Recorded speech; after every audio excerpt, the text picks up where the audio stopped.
ഈ സമരം ഇങ്ങനെ അനിശ്ചിതമായി നീട്ടിക്കൊണ്ടുപോകാൻ പറ്റത്തില്ല, ഇത് അവസാനിപ്പിക്കണം.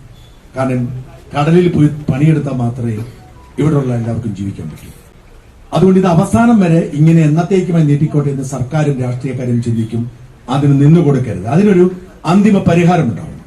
ആ പരിഹാരം ഇദ്ദേഹം നിർദ്ദേശിച്ചത് 100 ദിവസം എന്ന് പറയുന്നു. അതിന് ഞാനൊരു അഭിപ്രായം കൂടി പറഞ്ഞുകൊണ്ട് അവസാനിപ്പിക്കാം. ഇവിടുന്ന് നിങ്ങൾ സെക്രട്ടേറിയറ്റിലേക്ക് ഒരു മാർച്ച് ആരംഭിക്കുക, കാൽനടയായി. എന്ന് ദിവസമൊക്കെ തീരുമാനിക്കുക, നിങ്ങൾ ആഗ്രഹം. എന്നിട്ട് ഈ നാട്ടിലെ സകല മനുഷ്യരോടും ഈ യാത്രയിൽ ചേരാൻ പറയുക. നിങ്ങൾ ഇവിടുന്ന് തിരുവനന്തപുരത്ത് ചെല്ലുമ്പോൾ 1 ലക്ഷമായിരിക്കത്തില്ല, ലക്ഷക്കണക്കിന് ജനം വരും. നിങ്ങളെ തിരുവനന്തപുരത്ത് എത്തിക്കാൻ സർക്കാർ അനുവദിക്കില്ല. അതിനു മുമ്പ് പരിഹാരമുണ്ടാക്കും. രണ്ട്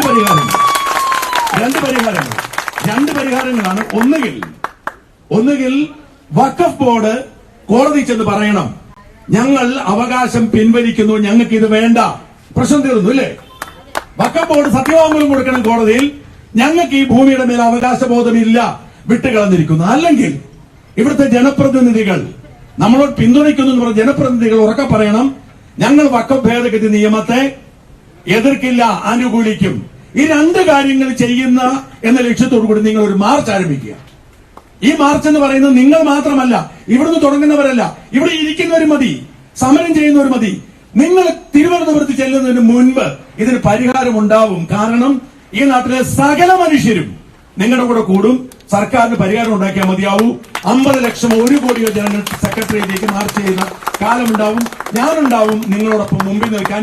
ഇവിടം മുതൽ തിരുവനന്തപുരം വരെ നടക്കാൻ ഞാനും ഉണ്ടാവും. ജയ് ഹിന്ദ്.